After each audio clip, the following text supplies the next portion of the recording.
എല്ലാവർക്കും നമസ്കാരം. ഇപ്പം ഹൃദയപൂർവ്വം സത്യൻ സാറിന് ഒരായിരം നന്ദി. കാരണം ഇങ്ങനൊരു സിനിമ നമുക്ക് സമ്മാനിച്ചതിന് വളരെയധികം ഇപ്പൊ കണ്ടിട്ട് വന്നുള്ളൂ. വളരെയധികം സന്തോഷത്തിൽ ആണ് ഈ റിവ്യൂ പറയുന്നത്. കാരണം ആ സന്തോഷന്റെ മുഖത്തുണ്ട്. കാരണം എന്താ പറയുന്നത്, കുറെ നാളിന് ശേഷമാണ് മലയാളത്തിൽ നിന്ന് ഒരു ഫീൽ ഗുഡ് മൂവി കാണുന്നത്.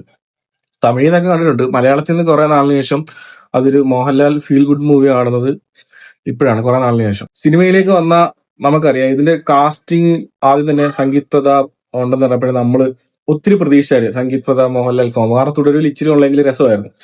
ഫസ്റ്റിൽ തന്നെ അതാണ് ഏറ്റവും വലിയ പോസിറ്റീവ്. കാരണം ലാലേട്ടൻ സംഗീത് പ്രതാപ് കോമ്പോ എന്ന് പറഞ്ഞാൽ അടിപൊളിയായിരുന്നു, ഒരു രക്ഷയില്ലായിരുന്നു. ഇവരുടെ രണ്ടുപേരുടെയും കോമഡിയും കെമിസ്ട്രി ഒക്കെ അന്യ ഒരു വൈബായിരുന്നു. കാരണം അതേ കൂട്ട് രസമായിരുന്നു ഇവർ രണ്ടുപേരുടെ ഒരു സിംഗ്. കാരണം ആദ്യമായിട്ട് ഒരുമിച്ച് അഭിനയിക്കുക, അല്ലെങ്കിൽ ഇത്രയും ഫുൾ അഭിനയിക്കുക നോക്കത്തില്ല, അതേ കൂട്ട് കെമിസ്ട്രിയാണ് ഇവർ രണ്ടുപേരുടെയും. പിന്നെ പടത്തിലേക്ക് പറയുകയാണെങ്കിൽ ലാലേട്ടന്റെ കോസ്റ്റ്യൂംസ് ആരാ ചെയ്തതെന്ന് അറിയത്തില്ല, പക്ഷെ കോസ്റ്റ്യൂം ഡിസൈനർക്ക് നല്ലൊരു കൈഡിയുണ്ട്. കാരണം എന്ന് വെച്ച് കഴിഞ്ഞാൽ പുള്ളിയുടെ ടീഷർട്ട് മുതൽ ഒരു ചൈനീസ് കോളർ, കുറെ ഷർട്ട്സ് ഉണ്ട്, ആ ഷർട്ട്സ് വരെ അടിപൊളിയായിരുന്നു. പുള്ളിക്ക് നന്നായിട്ട് ചേരുന്നുണ്ട്. അടുത്ത് ഒരു സിനിമയിൽ ഇത്രയും ചാമിങ് ആൻഡ് ക്യൂട്ടായിട്ട് പുള്ളിയെ ആരും പ്രസന്റ് ചെയ്തിട്ടില്ല.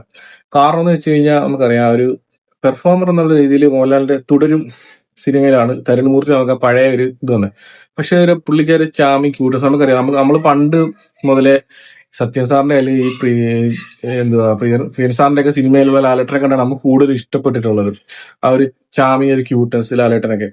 ആ ഒരു ചാമിങ് ക്യൂട്ടസ്, ഒരു എന്താ പറയുക, ടീഷർട്ടൊക്കെ ഇട്ട് നല്ല പക്ക ക്യൂട്ടായിട്ടാണ് സ്ക്രീനിൽ നമുക്ക് കാണുമ്പോൾ തന്നെ നമുക്ക് മനസ്സിലാവും. കാരണം ടീഷർട്ടൊക്കെ ഇട്ട് പുള്ളി അങ്ങനെ സിനിമയിൽ അങ്ങനെ കണ്ടിട്ടില്ലായിരുന്നു. കുറച്ച് ടീഷർട്ടും ഈ ട്രാക്ക് സൂട്ടൊക്കെ ഇട്ടിട്ട് അങ്ങനെ അധികം പടത്തിൽ കണ്ടിട്ടില്ല. പക്ഷെ ഇതിനകത്ത് കൂടുതൽ ഈ ടീഷർട്ടും ട്രാക്ക് സൂട്ട് ഇട്ടാലും ഷർട്ട് ഇട്ടാലും എല്ലാം പുള്ളിക്ക് ചെയ്തത് പക്ക ക്യൂട്ടസ് ആൻഡ് ചാമിങ് ആയിരുന്നു.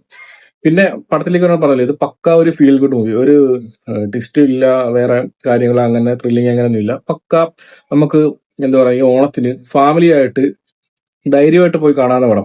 കാരണം പക്ക ഫീൽ ഗുഡ്, എന്താ പറയുന്നത്, ഫാമിലി ആയിട്ട് നമ്മൾ എൻജോയ് ചെയ്ത് നമുക്ക് സിനിമ എൻജോയ് ചെയ്യാനല്ലേ. പണ്ടത്തെ സത്യനന്ദിക്കാട് സിനിമ പോലെ എൻജോയ് ചെയ്ത് കാണാൻ പറ്റുന്നത്. പണ്ടത്തെ ആ സത്യനന്ദിക്കാട് സിനിമകളുടെ ഒരു ന്യൂ ജനറേഷൻ വെർഷൻ എന്ന് വേണമെങ്കിൽ പറയാം.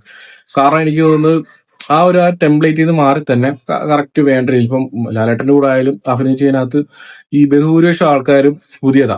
പിന്നെ വേറെ കാര്യം വെച്ച് കഴിഞ്ഞാൽ, എനിക്ക് ചില സമയത്ത് ചിലടത്ത് വെറുതെ കുറെ അനാവശ്യ ക്യാരക്ടേഴ്സ് വന്നുകൂടി തോന്നി. പക്ഷെ സിനിമ നല്ലതായിട്ട് ആ ഒരു ഇത് പറയുന്നത് നമുക്ക് അങ്ങനെ വല്ലാണ്ട് തോന്നിയില്ല.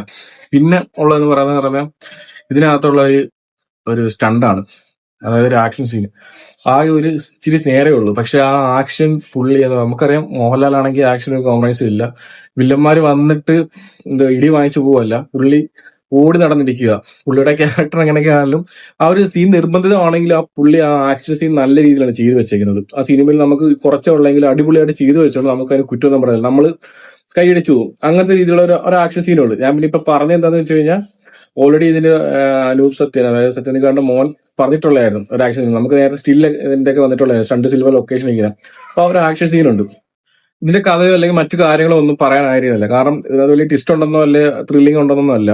പക്ഷെ നമുക്ക് പറയല്ലേ, ഒരു കഥയൊന്നും അറിയാതെ നമുക്ക് ഓണക്കാലത്ത് എല്ലാവരും ഫാമിലി ആയിട്ടോ അല്ലെങ്കിൽ ഫ്രണ്ട്സുമായിട്ടൊക്കെ ഒന്ന് പോയി എൻജോയ് ചെയ്ത് കാണാൻ, ഒരു ഫ്രഷ് ആയിട്ട് നിങ്ങളൊന്നും അറിയാതെ പോയി കാണുന്നതാണ് നല്ലത്. പക്ഷെ പേരിനകത്ത് തന്നെ ഇതിനകത്ത് എല്ലാം ഉണ്ട്. ഹൃദയപൂർവ്വം നമുക്കറിയാം, ഒരു ഹാർട്ട് സംബന്ധം, ഒരു ഹാർട്ട് സർജറി അല്ലെങ്കിൽ ട്രാൻസ്പ്ലാന്റേഷൻ സംബന്ധമായിട്ടുള്ള ഏകദേശം കുറച്ചു പേർക്കെങ്കിലും അറിയാം. അങ്ങനെ രീതിയിലുള്ള കഥ തന്നെയാണ്. ആ രീതിയിൽ തന്നെ പോയി കണ്ടാൽ മതി. ഞാൻ പറഞ്ഞേ, ഫാമിലി ആയിട്ട് എല്ലാ പ്രേക്ഷകർക്കും ഇഷ്ടപ്പെടുന്ന രീതിയിലുള്ള, നമുക്കറിയാം, evergreen combo, Lal Sathyan Anthikad evergreen combo നമ്മളെ നിരാശപ്പെടുത്തിയിട്ടില്ല. ആ രീതിയിൽ തന്നെ പടം കാണാൻ എല്ലാവർക്കും ഇഷ്ടപ്പെടുകയും ചെയ്യും. ഓണക്കാലത്ത് എല്ലാവരും പോയി കാണണമെന്ന് തന്നെയാണ് എന്റെ ആഗ്രഹം. അപ്പം നിങ്ങൾ കണ്ടിട്ട് നിങ്ങളുടെ അഭിപ്രായം അറിയിക്കുക. അപ്പൊ അടുത്ത വീഡിയോ ആയിട്ട് വരുന്നത്, ബൈ.